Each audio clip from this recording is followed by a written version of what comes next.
The great space station floated in silence above the dark planet, its lights blinking like lonely stars in the void. Cargo ships came and went carrying goods, weapons, and workers.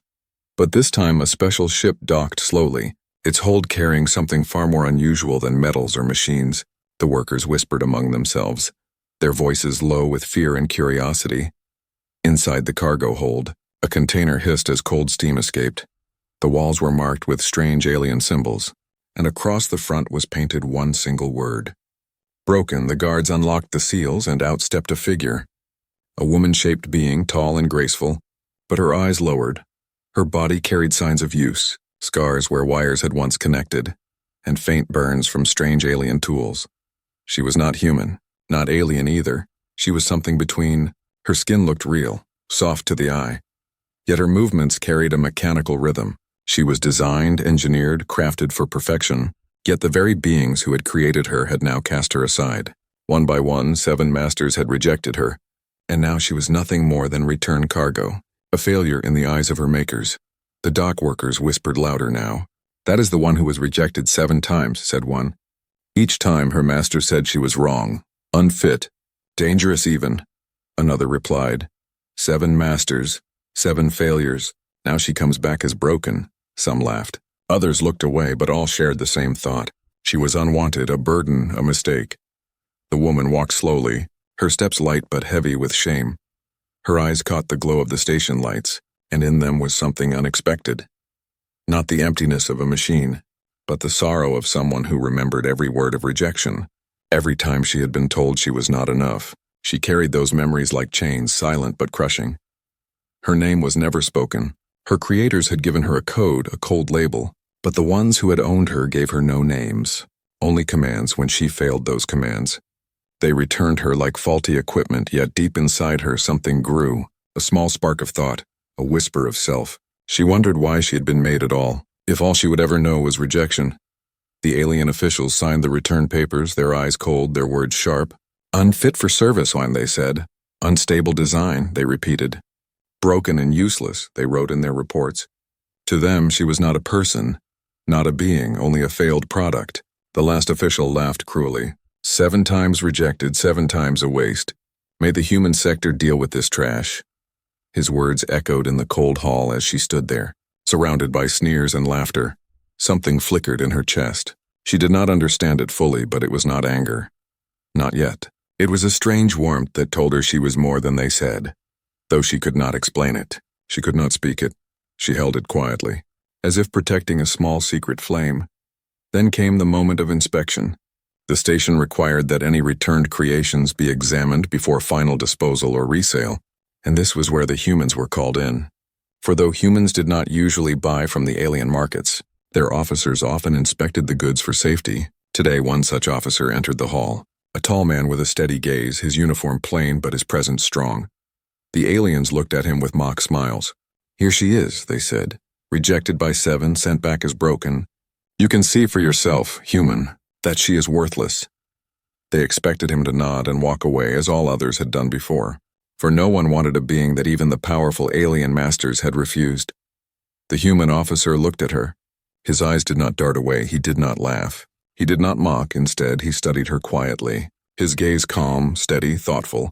She lifted her head for the first time and their eyes met. It was only a second, but in that second she felt something she had never felt before. Someone was truly looking at her. Not as broken cargo, but as a being. The aliens noticed and laughed harder.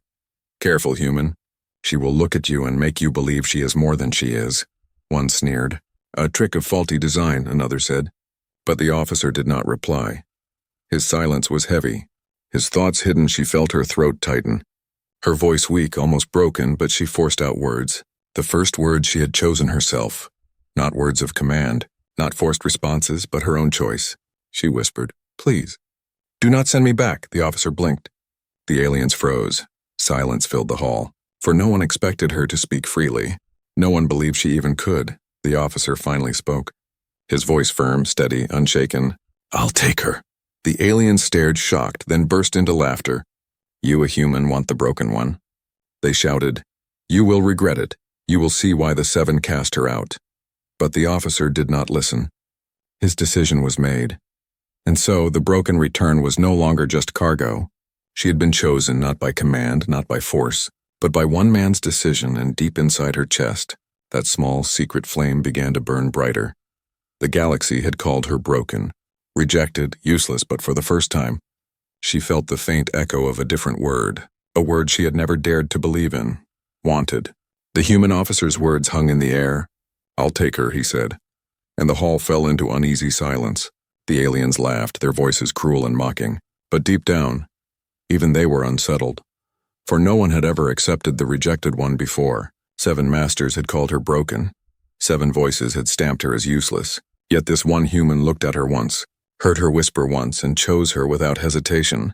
The woman did not move at first, her legs stiff as stone, her mind caught between disbelief and fear. She had whispered her plea without hope, expecting another laugh, another rejection. But now this stranger, this human, had spoken in her defense, had claimed her in front of all those who despised her. She felt something strange stir inside, something she had no words for, but it made her chest feel lighter. The officer stepped forward. His name was Ethan. Though the alien spoke it with a tone of disdain, he placed his signature on the release papers, his hand steady, his eyes never leaving her face. "She belongs to you now, human," the alien clerk sneered. "Do not cry when she fails you too." Ethan did not answer. He simply extended his hand toward her, a gesture simple and human, yet so alien to her world. She hesitated, her eyes lowered, her hands trembling. She had been trained to follow orders, to obey without question, but never had anyone offered her a choice. Never had a hand been given to her in kindness, not as command, but as invitation.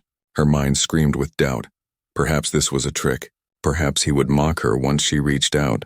But something in his eyes told her otherwise. His gaze held no cruelty, no disgust, only patience. Slowly, she raised her hand and placed it in his. The touch was small, yet it felt like a spark passed through her skin, not the cold shock of machines, but the warmth of life. Ethan's hand closed gently around hers, firm but careful, and he led her out of the hall, the laughter of aliens echoing behind them, fading into the distance. The corridors of the station stretched wide and bright, filled with merchants, soldiers, and travelers of many species. Most turned their heads as Ethan walked with her at his side. Some whispered, others pointed. The news spread quickly. The human has taken the broken one. Their eyes carried pity for him and contempt for her. But Ethan walked with steady steps, unbothered by the stares. She kept glancing at him, unsure of what to think. Her mind raced with questions. Why did he choose me? Why does he not see me as broken? What will he do with me now, she wanted to ask. But fear sealed her lips after so many rejections. She did not know how to believe in acceptance. Finally, Ethan spoke, his voice calm, deep, carrying no anger. "You looked back at me. None of the others did that." His words confused her. "What do you mean?" she asked, her voice soft, almost fragile. Ethan turned his eyes toward her. "When I looked at you, you looked at me too. Not as property, not as a servant. You looked at me as if you were alive. That is enough." Her steps faltered, her heart heavy with something she could not name. Was this truly the reason? So simple, so small. Yet to her it felt immense. All the others had only seen flaws, errors, faults. But this human saw something else. Something she had not even dared to see in herself. As they boarded his small shuttle, she sat quietly, her hands folded, her eyes restless. The hum of the ship surrounded her, and memories of the 7 masters returned like shadows. Each rejection replayed in her mind. "Too emotional," said the first. "Too independent," said the second. "Too unpredictable," said the third, and on it went.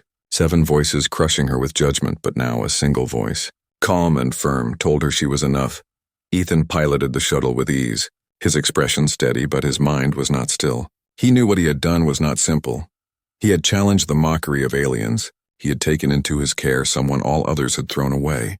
He did not know the full truth of her creation, or why she had been marked broken, but he knew one thing. He could not leave her behind. When the shuttle reached orbit, she finally asked the question that burned inside her. "Why did you want me? Why not leave me like the others?" Her voice shook. Ethan did not look at her right away. He kept his eyes on the stars ahead. Then he answered softly, "Because no one deserves to be called broken for being different. And because I think you are more than what they say." Her breath caught, her hands trembled, her chest felt. The shuttle carried them away from the alien station. The stars stretched wide around them, silent and endless. Inside the cabin, the woman sat still, her eyes scanning the panels, the lights, the reflection of her own face in the glass. She had never been alone with one person before. Never without commands, never without cold voices telling her what to do. Now there was only Ethan, calm at the controls, his face lit by the glow of the stars. She wondered how he could look so steady when she felt nothing but storm inside her chest. He spoke little at first, only small questions. Are you tired? Do you want water? Can you rest? Words so simple, yet they struck her deeper than any command, for no one had ever asked what she wanted. Only what she could do, she answered softly. Unsure of her own voice, I do not know, she said. And he nodded as if that was enough, as if not knowing was acceptable. When they reached his vessel, a human patrol craft not large but built for long missions, he led her through the narrow corridors. He showed her a room, small but warm, a bed neatly arranged, a shelf with old books strapped in place, a screen on the wall glowing gently. This is yours, he said. She froze. Mine, she whispered. The word tasted strange on her tongue. Nothing had ever been hers, not a bed, not a room, not even her own name. Ethan smiled faintly. Yes, yours, you may rest here, or read or simply sit, no one will command you. She touched the bed with trembling fingers, the softness surprising her. She sat down carefully as if afraid it would vanish, and for the first time, she felt something like belonging. Those small and fragile days passed on the vessel. Ethan worked on the patrol routes, checked the systems, spoke to command, but he always returned to her asking if she had eaten, if she wished to walk the halls, if she wished to learn, and slowly she did. She watched him cook, simple human meals of grains and broth. She tried the food, each bite strange but warm, filling her in a way she had never known. She laughed once, a small, sudden laugh when the soup was too hot and burned her tongue. She clutched her mouth in shock, afraid she had made a mistake. But Ethan only laughed with her, not at her, and that moment stayed with her like a light. She learned small things about him, that he liked to read old human stories, that he preferred quiet over noise, that he trusted silence more than empty words. He learned small things about her, too, that she tilted her head when she was curious, that she hummed softly without knowing when the ship engines purred, that her memory could recall every star map she had ever seen, but she never used those skills with pride. She feared they would remind him she was only made, not born. Sometimes in the quiet nights she dreamed.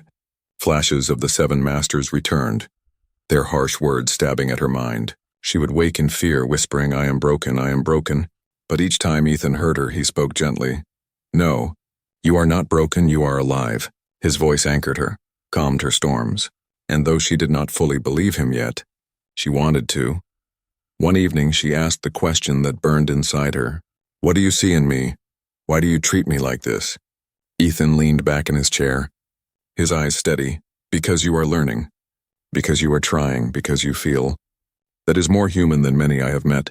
His words confused her, but also warmed her. For the first time she wondered if her flaws were not errors, but signs of life, yet shadows still followed.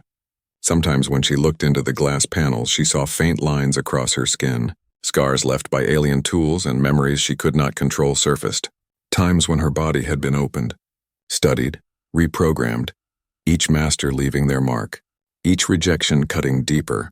She hid these memories from Ethan, afraid he would see the damage and finally agree she was broken. But she did not know he already saw, and still he stayed. The change came slowly, not in one grand moment but in small steps. The first time she asked for something simple, may I read this book? The first time she laughed without fear. The first time she called his name, soft but clear, Ethan, and each time he responded as if it was the most natural thing in the galaxy. No hesitation, no mockery, only quiet acceptance, but peace never lasts. The aliens had not forgotten. Their whispers spread. Their envoys demanded she be returned. Their reports labeled her a danger. The broken one must be destroyed, they declared. And soon messages reached Ethan. Warnings, threats, orders to comply. One night, as she walked the quiet halls of the ship, she heard the call, a message sent from the alien council. Echoing through the comms, return the rejected one, or face consequences. Her chest tightened, fear wrapped around her. She turned to Ethan, expecting anger, expecting him to hand her over. But his answer was steady. You are not theirs anymore. You are with me. Her eyes widened, her voice trembling. But they will come for me. He nodded, his jaw firm. Then let them come. For the first time, she felt a spark of strength, not borrowed, not programmed, but her own. And in that moment she realized she was no longer only learning humanity. She was beginning to live it. The message from the alien council spread across human channels like a cold shadow. Return the rejected one or face the wrath of the seven. The words carried weight, for the seven were not ordinary masters. They were powerful elites, rulers of their own sectors, feared across the galaxy. Each of them had once claimed the woman as theirs, and each had cast her aside, and now, united by pride and fear, they demanded her destruction. Ethan listened in silence, his face hard, his eyes steady, while she stood behind him, her hands clenched, her voice trapped in her throat. The seven were known by many names.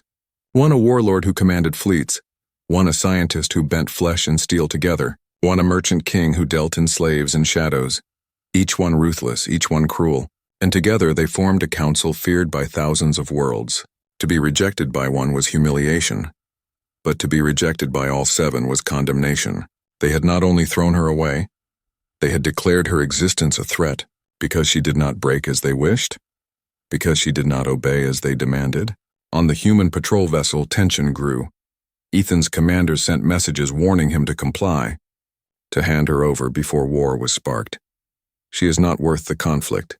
They said she is broken and dangerous, but Ethan did not yield. She is under my protection now, he replied, his voice firm. But he knew the danger was real. He knew the seven would not stop with words. The woman, who had no true name, sat in the quiet of her small room, the shadows pressing heavy on her chest. She remembered each of the seven, their voices, their cruel hands, the way they had judged her, too emotional, too free, too unpredictable, their words carved into her memory like scars.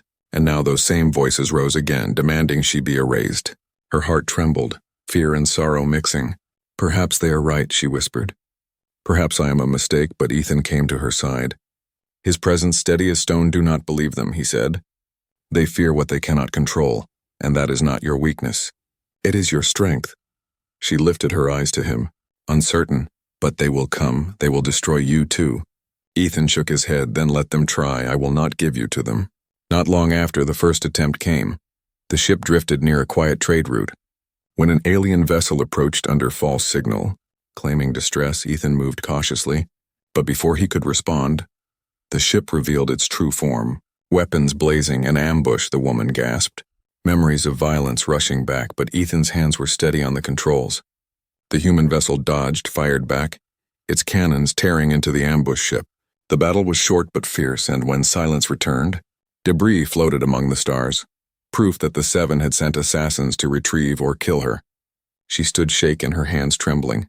They will not stop, she whispered. Ethan placed a hand on her shoulder. Then we will not stop either. His words calm, but his eyes sharp, for he knew the truth. Each attack would grow stronger, and the seven would not rest until they had her in chains or in ash. As days passed, messages from the seven arrived, each one colder than the last. One promised riches if she was returned. One promised death if she was hidden. One promised to burn human colonies if she was protected. The pressure weighed heavy. Yet Ethan never wavered. His crew murmured in fear. His commanders demanded answers, but he stood unshaken. She is not broken, she is not theirs. She is under my watch. One night she stood at the viewing glass, stars stretching like rivers of light, her reflection staring back. She touched the faint scars on her arm, and whispered, "Why me? Why do they fear me so?" Ethan stood behind her, his voice quiet but certain. "Because you are different, because you think, because you feel." They wanted a tool, but what they made was someone alive, and that terrifies them. Her chest tightened, his words cut deep, but they planted something new inside her. A fragile seed of defiance. The next attack came swifter. 2 ships this time, sleek and deadly, hunting them with precision. The alarms rang across the vessel. The crew panicked, but she did not run. This time she stood by Ethan, watching the screens, listening to the codes, her mind working faster than she thought possible. "They are using a blind angle here," she pointed, her voice strong. Ethan followed her guidance, firing in the gap. The blast tore through the enemy. Flames lit the dark void. The second ship retreated in fear. Ethan looked at her, surprise in his eyes. "How did you know?" She hesitated, then whispered, "I remembered. I remembered the way they trained me, the way they tested me. All of it is still inside me." He nodded slowly. "Then use it, not for them, but for yourself." For the first time, she felt her past could be more than chains. It could be a weapon, a shield, something to fight back with. The fear did not vanish, but alongside it grew a spark of strength, and as the stars burned around them, She realized something the seven would never accept. She was no longer only the broken one. She was becoming something more, something dangerous to them, something powerful to herself. And though war loomed close, she no longer trembled in silence. She stood beside Ethan, ready to face what came next. The battles had shaken the small human vessel. Scorch marks lined its hull. The crew worked in silence, fear heavy in their eyes. Yet the woman once called Broken walked the corridors with new purpose. She no longer hid in her room. She no longer whispered that she was a mistake. She carried the memory of the ambush, the fire, the way her knowledge had saved them. And though fear still lived inside her, something stronger was beginning to grow beside it. Ethan saw the change. He said nothing at first, only watched as she began to ask questions, to think aloud, to use the mind she had once been told was a flaw.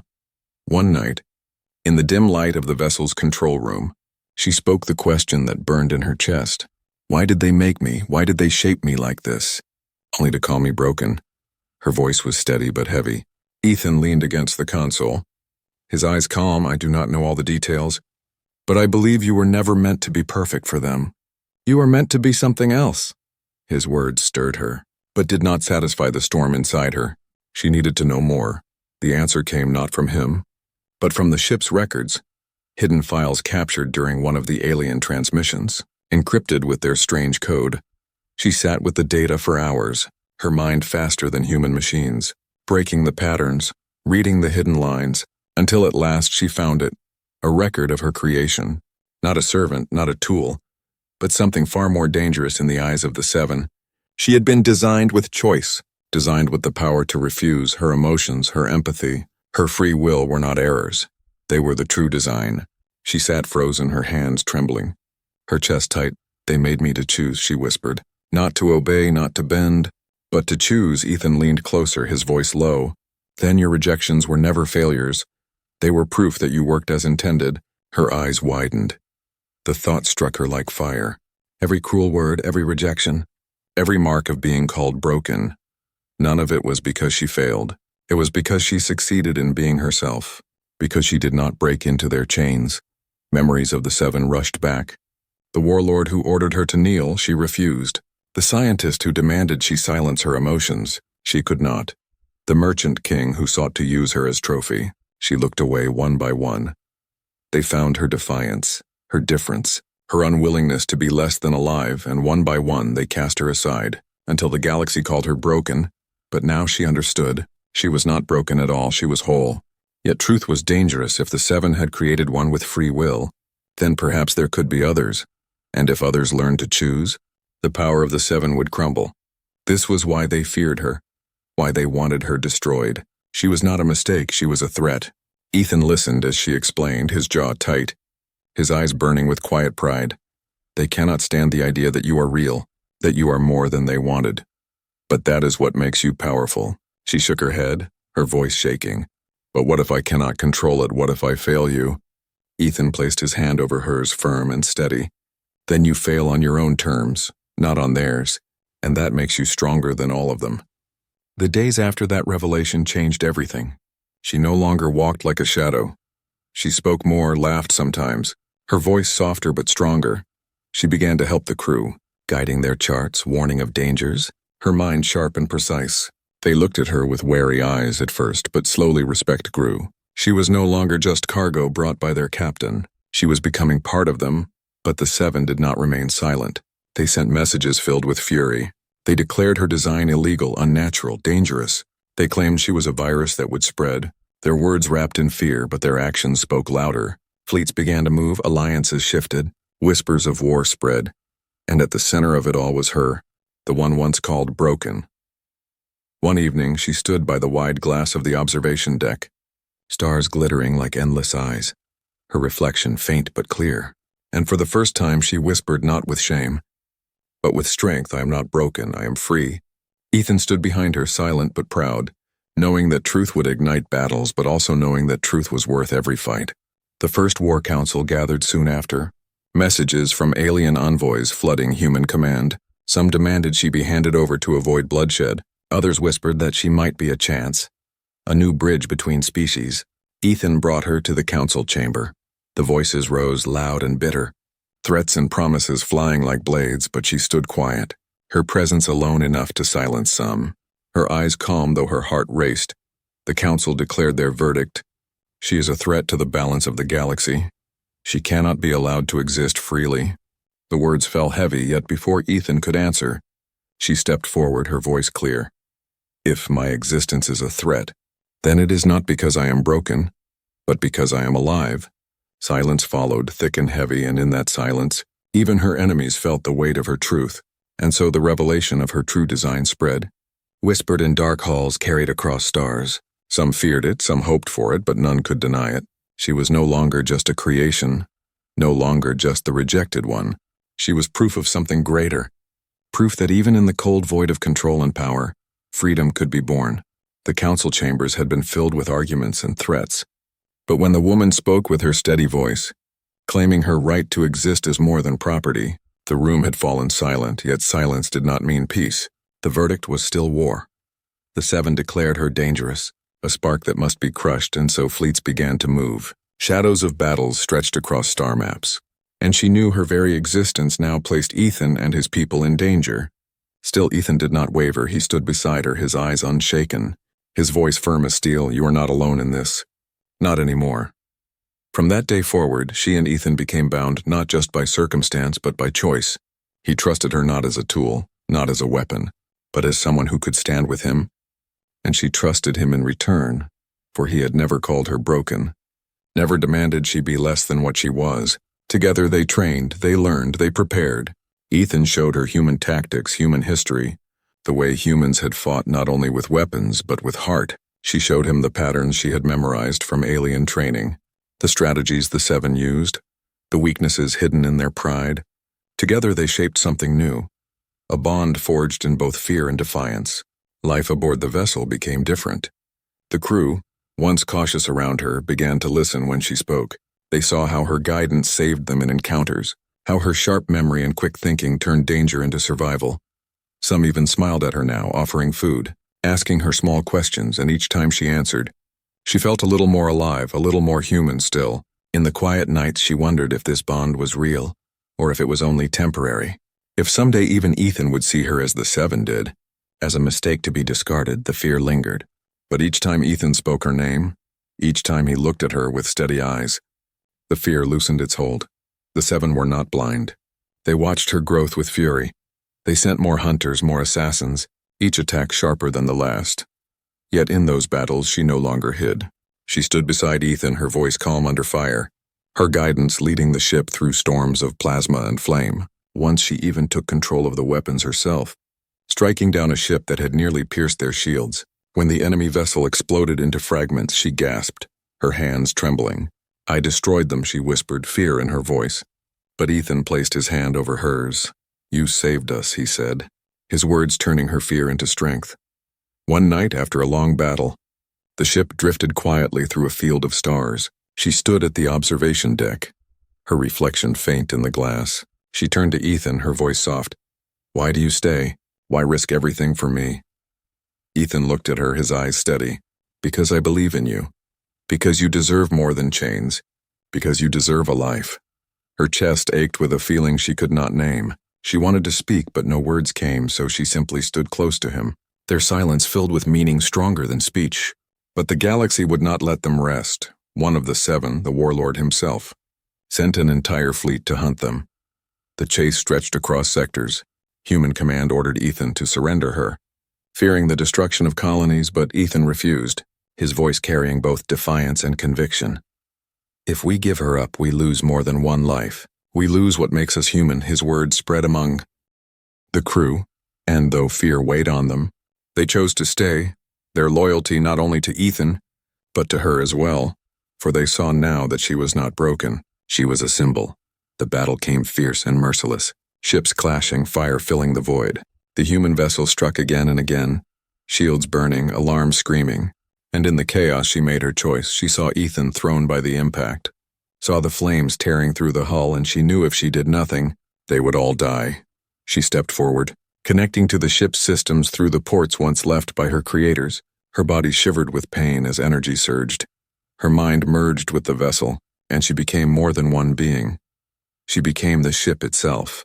Her voice echoed through the comms, sharp and clear, guiding every move, every strike. The ship moved like it was alive, faster, sharper, cutting through the enemy with precision no machine could match.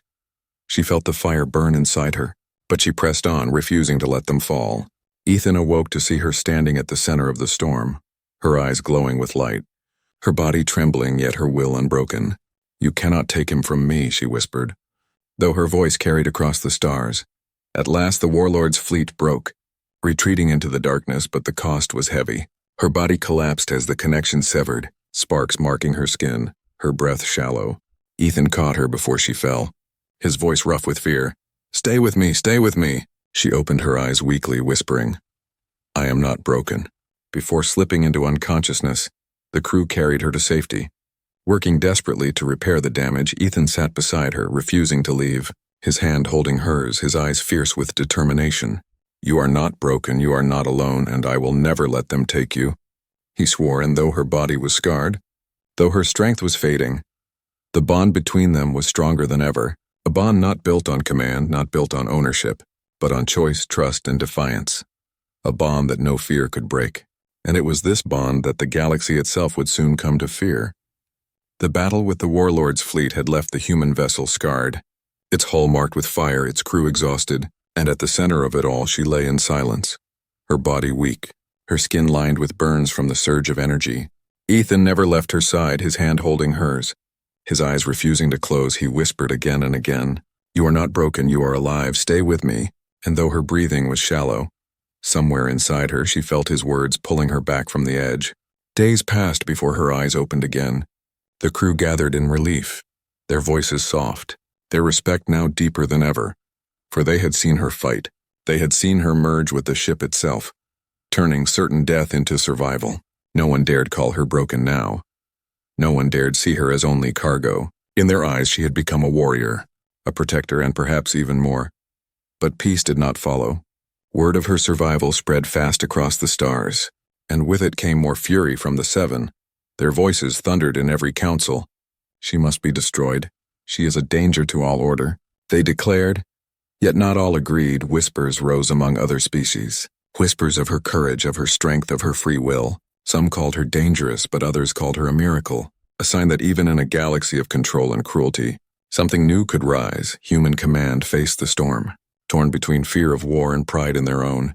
And so a great meeting was called, a gathering of leaders, warriors, envoys, and at its center stood Ethan and the woman. She walked slowly, her steps unsteady but firm, the scars still visible on her skin, her eyes calm yet burning with quiet fire. The hall erupted with shouts. Some demanded her return, some demanded her death, but she raised her hand and silence spread. Her voice carried across the chamber. "Steady though soft, I was made by the hands of the Seven. I was given no name, no choice, no freedom. They called me broken because I did not obey, because I did not kneel, because I chose to live." She paused, her gaze sweeping across them all. "But if being broken means feeling, if being broken means refusing chains, then let me be broken, because in truth I am whole." The words struck like thunder. Some scoffed, some clenched their fists, but others lowered their eyes. Shaken, Ethan stepped forward, then, his voice strong. "If one being can be called broken for choosing her own path, then we must all be broken. For that is what it means to be free. That is what it means to be human." His words spread like fire, carried by those who listened, resisted by those who feared. The Seven sent their final threat, promising war beyond measure. But now the galaxy was no longer united in their fear. Cracks appeared in their rule. Voices rose in defense of her. Fleets hesitated to follow orders, and the tide began to shift. She, once nothing but rejected cargo, now stood as a symbol, not just for humans, but for all who longed for choice. After the council, she stood alone by the wide glass of the chamber. The stars burning beyond, Ethan approached quietly. "You spoke with more courage than armies," he said. She turned to him, her voice trembling with both fear and pride. "I was afraid, but I remembered your words. I remembered that I am not broken." "And I believed them," Ethan smiled faintly. "You are more human than most humans I know." The days that followed were uncertain. Battle still loomed, the Seven still plotted. Yet something had changed forever. She was no longer the rejected one, no longer the nameless experiment cast aside. She was now a bridge, fragile but unbreakable between fear and hope, between chains and freedom. She walked among humans not as property but as equal, and wherever she went whispers followed. She was broken, but no more. One night aboard the vessel that had once been her cage but was now her home, she sat beside Ethan, the stars endless outside. She turned to him, her voice soft. "You gave me a chance when no one else did. You looked at me and saw more than broken, why?" Ethan looked at her. His answer simple, "Because you looked back, and in your eyes I saw someone worth fighting for." Her chest ached with a warmth she had no name for, but she smiled, a true smile, not forced, not hidden. And in that moment she knew she was no longer living in the shadow of rejection. She had been rejected by 7, marked as broken, cast away like waste. Yet one human had chosen her. One human had stood against the galaxy for her. And because of that she found her strength. Her voice, her truth. She was not broken. She was alive. She was free. And as long as that freedom lived in her, no power in the galaxy could take it away. And so her story, once written in rejection and shame, became a story of defiance and hope. A story that would echo across worlds. A reminder that what others call broken may in truth be unbreakable.